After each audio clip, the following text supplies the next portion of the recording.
Hello, good evening. It's good evening now, episode 22 of the NOTCAST, and it's the third and final part where I talk about what happened with Tangerine Dream after they left Virgin Records. The band have 6 main periods, which are called the Pink Years, the Virgin Years, the Blue Years. I think they're called the Seattle years. Anyway, everything after 1992 that they make is awful. But the previous 2 videos, I talked through the box set for In Search of Hades and Pilots of Purple Twilight, which brings you up to the end of 1983. At this point, the band was still really bloody big.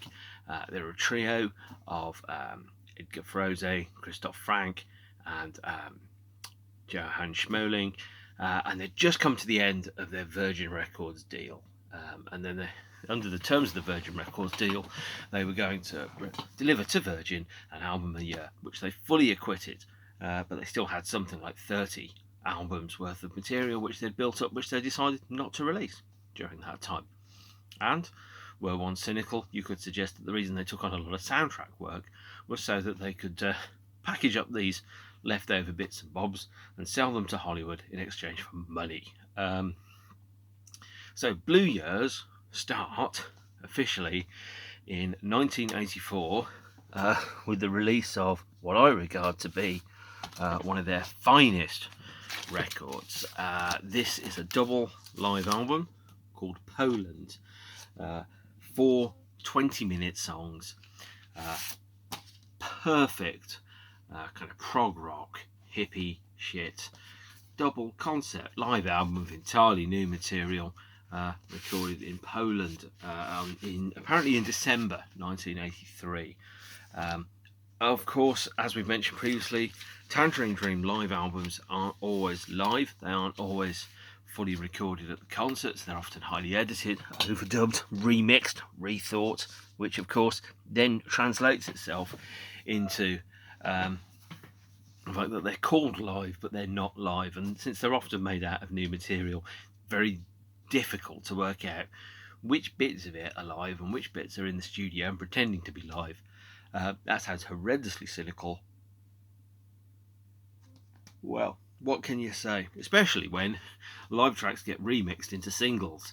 So this is Warsaw in the Sun, which is the so-called hit single from the Poland album, which contains 3 tracks on it, none of which are actually named as being part of the Poland album. So there's a remix of Warsaw in the Sun, there's a track called Polish Dance, and there's one called Rare Bird, and Rare Bird is apparently the encore track, although on the LP release of Poland it appears on the last half of side 2, so they're playing it hard, fast and loose with chronology. Poland is for my money easily in their top 3 albums. The last truly classic record the band made, and there's a number of CD releases I would avoid this one because it is classified as extracts from Poland, the Warsaw concert, which means you only get 3 sides of the album. You only get 3 tracks on this version, but this is the original CD release from the mid-80s, all titles composed by Frank Froese and Schmoelling. Great album, really great album.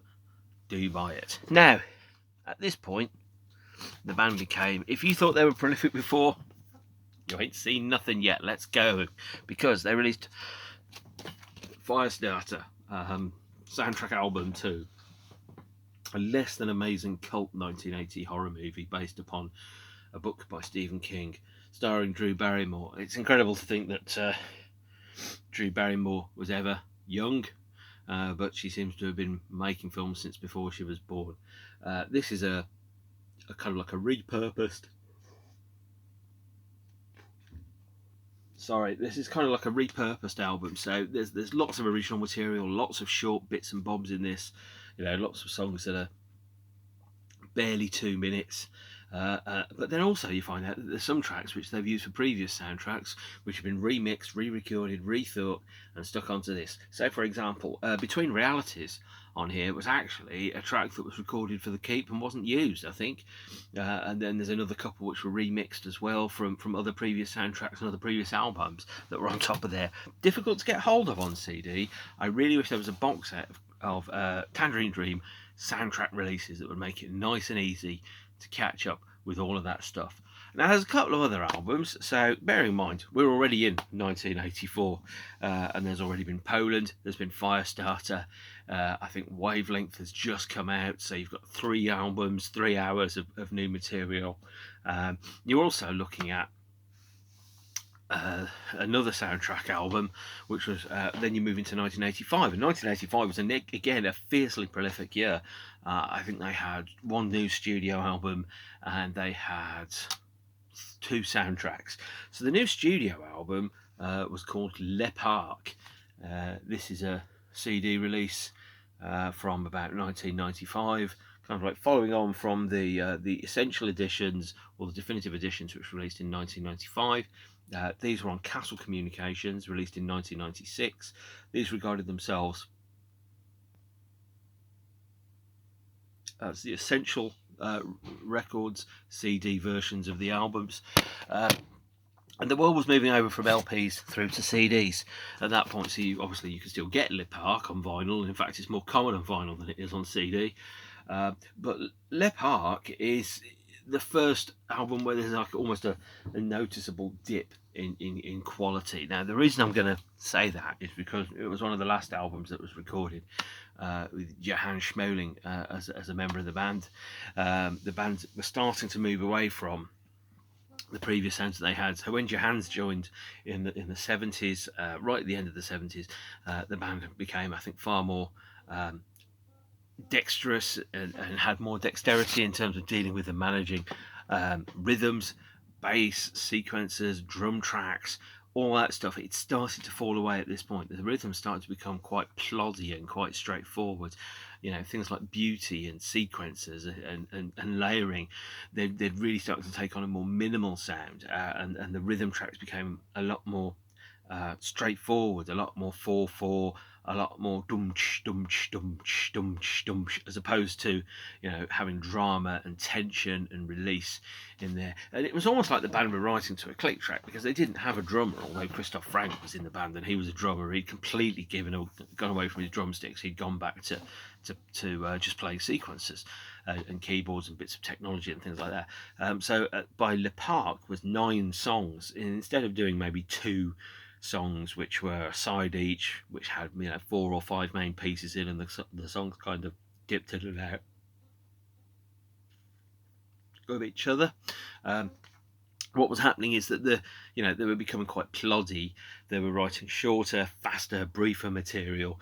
The melodies were shorter. It was more like a compilation of riffs that were built into a crescendo, as opposed to an actual song or a musical piece that had evocative textures and themes. And I think technology also had an effect upon the band at that point, is that the technology became far more accessible, it became cheaper, more people were using the equipment that they were using. They started to sound more like other bands. So the unique sonic textures that the band had in the work that it was doing had started to fall away, and really wasn't particularly good. So hang on a second, I'm just going to move this so that you can't see the washing in the corner, which has been there sneakily looking at me for the past 9 minutes. Right, that's better. You can pretend I'm a man in a cave, just talking about music in a museum, as opposed to a dude who's in his spare room, which has got some washing which is drying in the corner.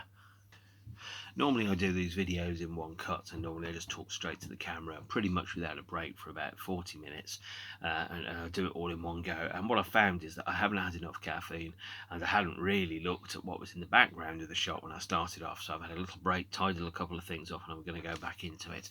So we're on Le Parc. So we've already gone through Poland, we've gone through Firestarter, we've gone through Le Parc, and I think what we're seeing is that the band is starting to become not only less successful, they're having a lower profile commercially, their sound is becoming more generic and more standard. The songs are becoming shorter, the rhythms are becoming more conventional. They're turning into something that I think that they could be a heck of a lot better now. And they're still doing soundtracks for money, which is, not necessarily a bad thing. So in 1985, they also released, alongside their Parc, they released Flashpoint. And Flashpoint is soundtrack to what is, in all probability, by the looks of it, a fairly generic cop movie from the 80s. And my God, what a lot of cop movies there are. I've always thought that cops movies and the police are the most grossly overrepresented of trades on film. You never see movies necessarily about postmen.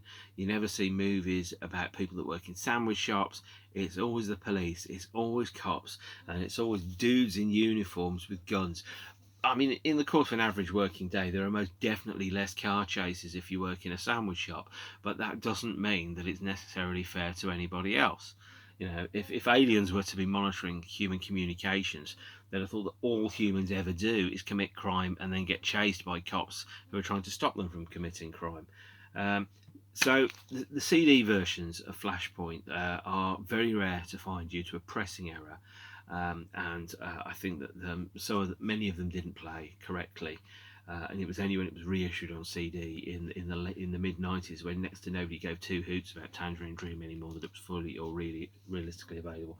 This album, for some bizarre reason, is on Heavy Metal Worldwide Records, based in the terrible town of Penn in Wolverhampton, WV23JA, with a phone number that I have no idea why they would license an album to a label in Wolverhampton. Especially not one that got it correct, but so be it. Apparently this is pressed to classical standards. Now I'm not sure what the difference is between classical standards and rock standards, but it's very keen on telling you it's direct metal mastered digital to classical standards. If only the music itself were that memorable. I have very little memory of this soundtrack. 1985 as well also saw the release to this, which is Heartbreakers. And Heartbreakers was again a 1985 soundtrack album. This was on Virgin, so perhaps wondering why it's not on the Virgin soundtrack element. And it is, all the tracks here are written by the three-piece of Christoph Franke and Schmoelling. And this is, I think, the last studio album that Schmoelling performed on. I think he was starting to lose his interest in the group, and I think the group was starting to become a bit more conventional, a bit more boring, to be honest. Not a great album. No need for you to get it. It's passable, serviceable. 12 Tangerine Dream songs, all quite short, quite conventional. Now, in 1986, Johannes Schmoelling left the group, and then Paul Haslinger joined. And the band operated as a duo for a period of time. They released an album called Green Desert, which was originally recorded in 1973 but later remixed in 1986, and then they released a soundtrack to a film called Legend. Now, Legend is quite interesting. The CD is quite difficult to get hold of. The soundtrack by Tangerine Dream was only used for the American version of the film. The European version of the film, I think, had the soundtrack by Jerry Goldsmith. There were two different cuts of the film that released in different parts of the world. Some were much longer than others, some were much shorter. The Tangerine Dream soundtrack album wasn't released officially until much later, many years later. I don't have a copy of it. The best thing I've got is a Blu-ray that's got an isolated music track on, and it's good. It's a reasonable soundtrack album, but again, it's short tone pieces by the band, create a very different atmosphere. As an exercise, watching the film with the Jerry Goldsmith score versus watching the film with the Tangerine Dream score are two very, very different experiences. Really shows you about how important getting a right soundtrack to an album actually is. So that's Legend, which I can't show you because I haven't got it, and Green Desert, which I can't show you because I don't particularly care about that album because it was originally recorded in 1973, which is a period of time just before I got into the band and their work. Following out from that came the release of their first album with the new lineup, I believe, which is Underwater Sunlight. Now, if you were going to put together, for example, what would be an album, an ambient kind of German album, which would have You know, what would you say? You know, if you were going to go, right, let's create an album by Tangerine Dream, calling it Underwater Sunlight and having that as the photograph, that's probably all peak cliches of it. I mean, as I mentioned in the previous video, there was a point where it became pretty obvious that the band had started to phone it in. It had become a habit. It had become, a job. There's no reason necessarily why this would really stand out on the racks from it's just another bloody Tangerine Dream album, and it's quite good, but it's nothing amazing. It's certainly not the best thing that they've ever made. However, following on from that, 1987 saw the release of Tyger. This is the second worst Tangerine Dream album. It is a concept album in 1987 when you really didn't need a concept album. It's got female vocals on almost every track. All of the lyrics are based upon poems by William Blake. I made some notes about it. It's crap prog rock. It's exactly the type of album that you would expect to have been made by a guy that had been fired from Genesis for being awful, who urgently needed money, put together a bunch of session musicians, handed the keys of the mix over to some enthusiastic young dude who had access to a whole rack of synthesizers, then put some widdly woo guitar over the top of it, and then got some woman to sing some lyrics by William Blake that were written 500 years ago. It's awful, absolutely irredeemable. There is nothing about this album that I like whatsoever. Even the logo on the front is a little bit generic. It's the logo that the band still use today. There's the T, there's the D. Why the hell do you have to use the logo off the worst record that's ever been released with the Tangerine Dream name on? I do not know, although it's not the worst, it's one of the worst three, which means there are 160 Tangerine Dream albums that are less rubbish than this. So, Mark, get off the fence. Tell us how you really think. I think that at this point, also with Johannes leaving and with Paul Haslinger joining, I think the band's rhythmic abilities around the use of drums, percussion, sequences, rhythms, it all started to become very, very generic, very straightforward, very basic. The songs were shorter, they were less complex, they weren't anywhere near as interesting to listen to. And at this point, I really started to see, the band were really starting to fall out of my good books. Not that it really matters whether they're in my good books or not, but they've just become boring. Instead of making great albums, they started to do albums which had sometimes some really good songs on. This is the soundtrack to Near Dark, a horror movie from 1987. This is a really good soundtrack album. I really, really enjoy this. It's very atmospheric, it's very pulsing. It's almost as if the band were better when they had limitations that they were forced to work with. And again, Miles steps up from better than Tyger, but to be honest, if you gave me 40 minutes in a synthesizer, I could do a better album than Tyger. They did a soundtrack to a film called 3 O'Clock High. I've not seen it. I've not been able to get hold of a copy. I have no idea if it's any good or not. What I was able to get a hold of a copy of was this soundtrack, which is Shy People, which again is 1987, possibly released in 1988 in some countries. I mean, this really sounds like Pink Floyd B-sides. The title track, Shy People itself, really sounds like Shine On You Crazy Diamonds. There's lots of really good stuff going on in this. There's some less good stuff going on in this, but there's some really, really good stuff in this. It's very atmospheric and very good. And now we get to, I think, where the rot really started to set in. So this is Livemiles, which was recorded at concerts in Albuquerque and Berlin.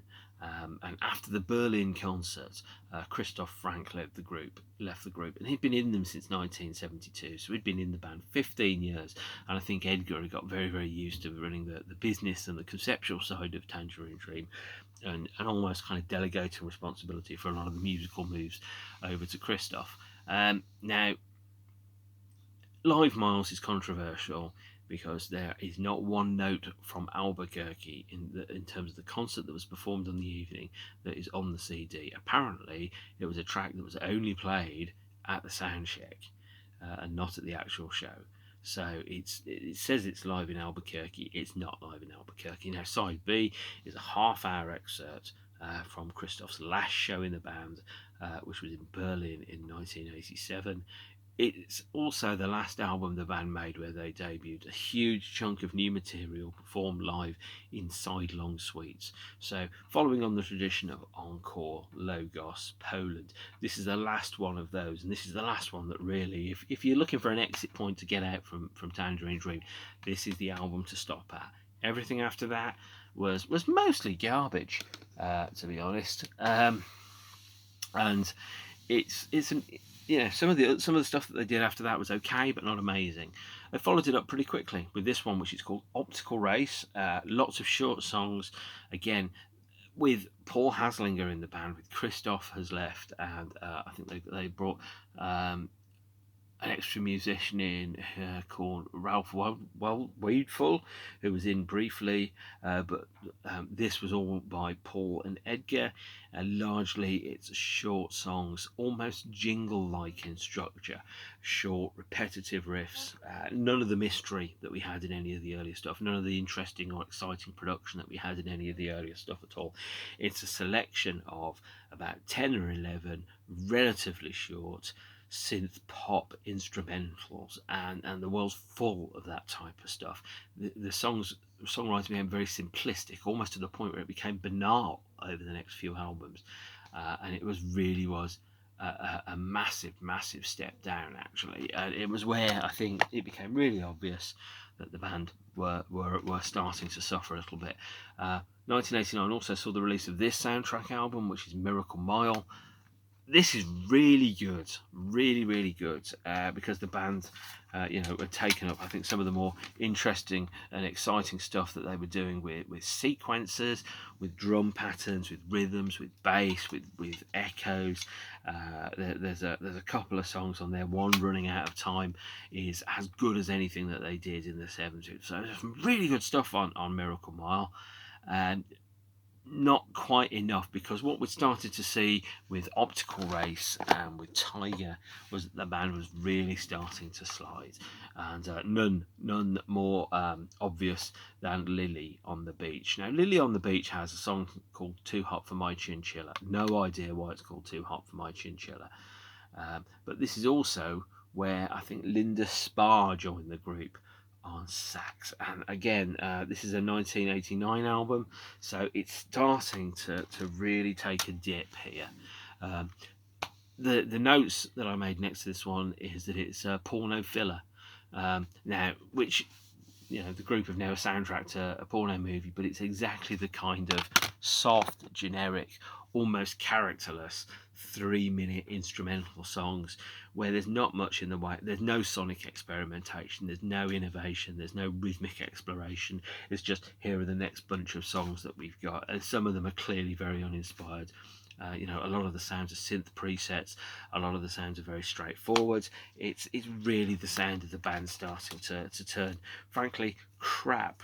And this is the next album that they released. Again, this is 1989, recorded at Hansa by Edgar Froese and Paul Haslinger. This is the soundtrack to a film called Destination Berlin, I believe. The cover is the best thing about it. Again, it's quite good. It's not amazing. It's got bits and bobs in it that are quite good, but the songwriting is really banal, simplistic, childlike. The songs that are on there are very short. They're not very exciting. I strongly recommend that if you like Tangerine Dream, is that you start to think about stopping to buy the albums. This is the second album on Private Music, which was the label that was formed by Peter Baumann, who used to be in Tangerine Dream. So there's 3 albums, and this is the last of what's called the Melrose years, which was Optical Race, Lily on the Beach, and this one, which is called Melrose, because the record label was on Melrose Road, or Melrose Avenue in America. It's not good. It really isn't good. The songs are really short. The rhythms are really basic. They're unadventurous. It's starting to become really boring, and I think this is the first one that's really got Linda Spar on saxophone on it. and Jerome Froese is part of the group at this point, so Edgar's son is part of it. He's bringing some contemporary influences in, he's bringing more guitar, and he's bringing a poppier approach. It's bad, basically. It's really bad, and this is the last one where I gave any semblance of a shit about the band, I'll be honest. This one's called Rockoon, and that was followed up by a live concert recording called 220 Volt Live, or Live in America, depending on your point of view. So it's Jerome, it's Edgar, I don't know who else is in the band at this point. There is, let's have a look. So Paul Haslinger's left. I think Linda's on saxophone. They might have a guitar player called, I can't even remember his name now. Zlatko Perica, I think, maybe had joined the group by the time of Rockoon and Vault 220 Live, and he was, to be honest, the point where the band became irredeemable and unrecoverably bad, because he slathered all of the material in widdly woo fucking metal guitar, and he looked like Steve Vai, and he played like, I don't know, Yngwie Malmsteen with all the personality sucked out of him. The live DVD, which for my sins I bought before I realised exactly that they didn't have to buy everything that the band had made, is awful. It's like the band are made at suddenly. It's like suddenly you've got a Pink Floyd covers band, and you've sat them down at gunpoint and you've forced them to write new material, and they haven't got an original idea in their heads, and that's the first 40-50 minutes of bullshit that they came up with in order to not get shot. It's just really terrible, uninspired, banal, short, dull songwriting. Do not waste your money on anything after 1992. There is just nothing that's worth buying at that point whatsoever. There's the Tangents box set from 1993. That's just about tolerable. It's just about at the edges of, I think, what you can put up with. Tangents, which, as I kind of mentioned in the previous one, is remixes, re-recordings, and reimaginings of material that was recorded during the Virgin years. This is the last thing by them you should buy, to be honest, if you like the earlier stuff. Don't bother with anything else. 1994 saw Turn of the Tides. It's got a cover version of Pictures at an Exhibition to start off with. It's built around the Turn of the Tide story, which is a concept, which is an excerpt from a book called The Coachman's Tales, which was written by Edgar Froese. Zlatko Perica plays shit guitar all over it. There's vocals, there's saxophone, there's boredom. It's awful. And then, you know, on the back, I mean, you look at it and you kind of go, well, that's how the band is these days. It looks like a metal band, doesn't it? It looks like there's an older dude who used to be in Deep Purple. He probably plays keyboards. And then there's two younger dudes who've got hair. They probably play guitar. And then there's a girl. She probably sings or something. And they probably do songs about having your heart broken and driving fast cars through deserts. And, you know, they list on here the following people whose music and originality has stimulated and given pleasure to the life of Tangerine Dream over the years. Now, I'm going to mention some of the names that are on here. I've mentioned them before.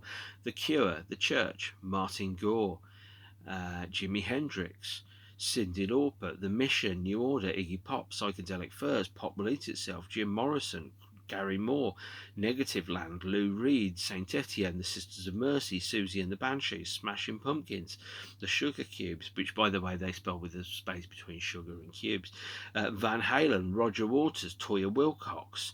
And I'm just kind of sat there and just going, I can't hear any of the greatness of those bands that you've mentioned, including Pop Will Eat Itself, in this shit. I can't hear any of it. It's like the only good things that you took out of those records by those bands was the gap in between the songs that was quiet. Turn of the Tides is really bad. It's pomp, it's dull, it's got no personality in it.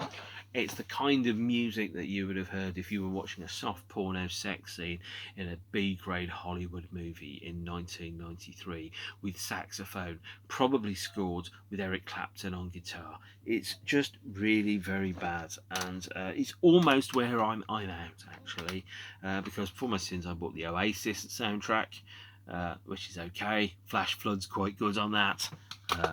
And the last thing I bought was Tournado, which is live in 1997, and this is the first live album by Tangerine Dream that's made up out of material that's been released previously. So it's the first live album where they're not playing a whole bunch of new stuff and throwing it at you. Oh, God, I can't get excited about this. It just looks dull. It looks like it's a solo project by the guitarist who plays with Fish. It's no good prog rock. Dull. Right. At that point, everything after that, pretty much absolute shit. I have no idea. I've never listened to Mars Polaris, which is meant to be quite good. I haven't listened to the 5 concept albums around nuclear power and Japan and things like that. I haven't listened to a thing called the Booster series, which is 5 albums of random noodling. I haven't listened to Tangerine Dream Plays Tangerine Dream, where ex-members of Tangerine Dream play new songs or old classics that they didn't perform on. I haven't listened to the Dream mixes or any of that rubbish because I lost interest. I was not interested, and I'd been burnt with too many really very bad albums indeed to give 2 flying hoots about what the band were up to. The only thing that had even the vaguest bit of interest for me was 1998's Hollywood Years compilation, which is made up of songs that weren't used for film soundtracks that they'd recorded. But even then I couldn't be bothered to buy it. I was like, that's probably a good idea, but I don't know what it is. There are 2 compilations which bookend my collection. One is Dream Sequence, which takes its cue as a kind of like truncated double CD version of Tangents. Again, very good. I have no idea if this is the a 2 CD remix or redux version of Tangents, so I don't know if these are the remixed album versions or not. No idea. Don't particularly care, to be honest. And then there's Tang-go, which is a kind of a compilation of the stuff from 1990 to 2000. There's some good songs on here.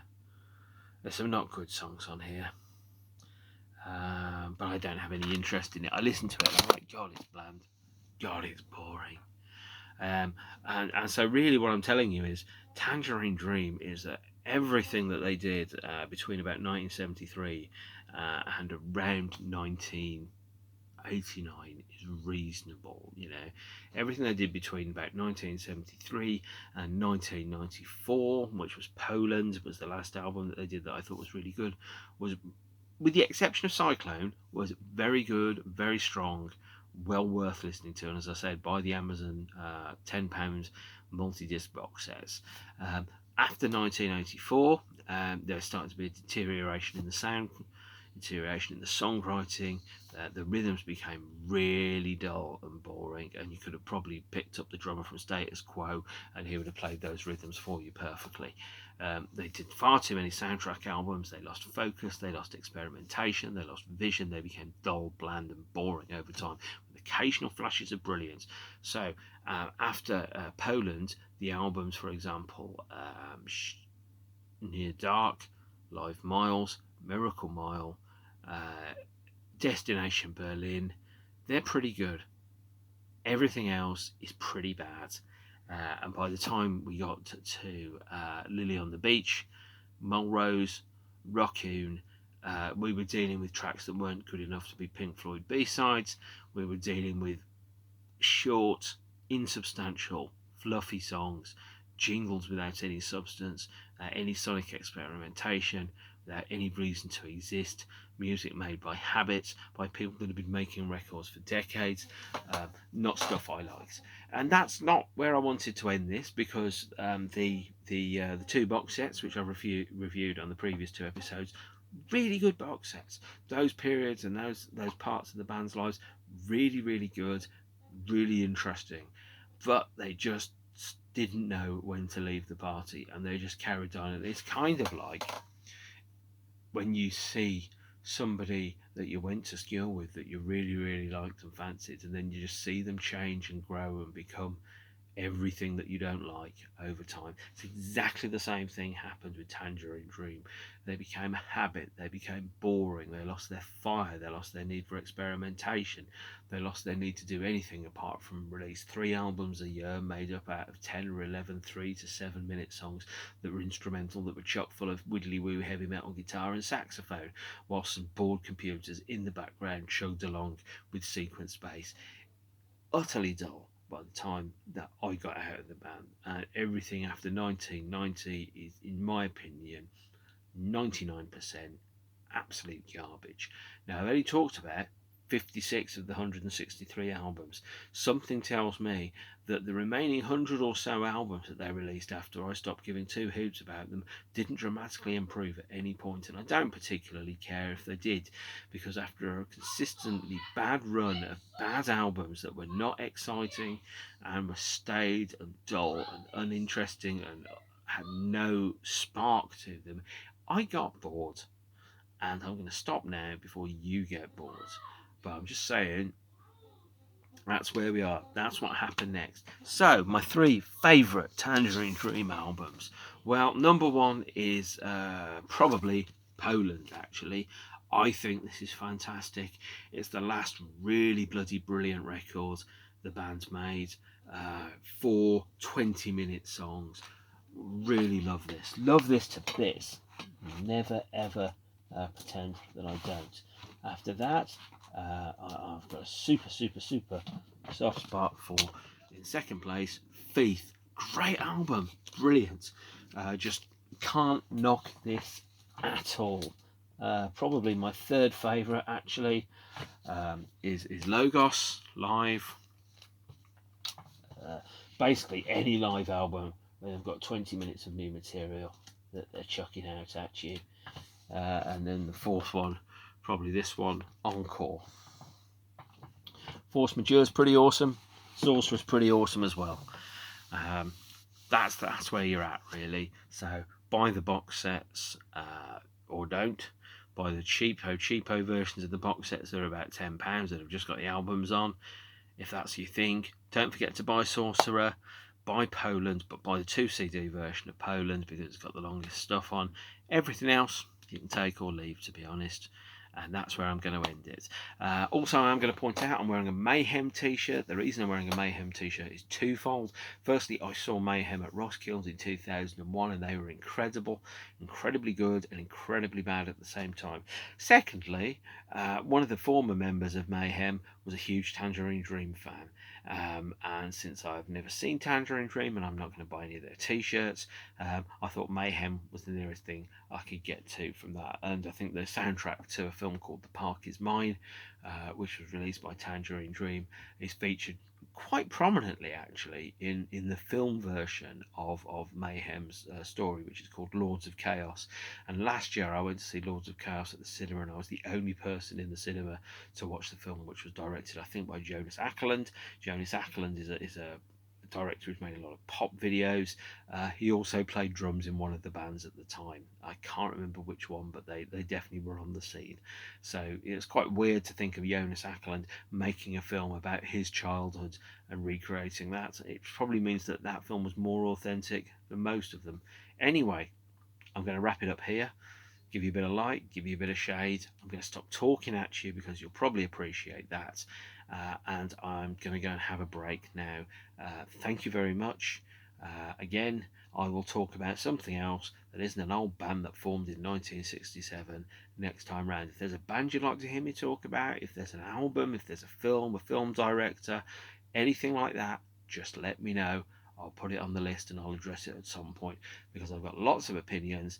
Most of them are ill thought out, but certainly not as ill thought out as Lawrence Fox's, and I'm happy to share them. You may not be happy to hear them, who knows, but anyway, hope you like it. See you again soon. Take care of yourselves, and as Alan Fluff Freeman used to say, if you love someone, don't forget to tell them before it's too late.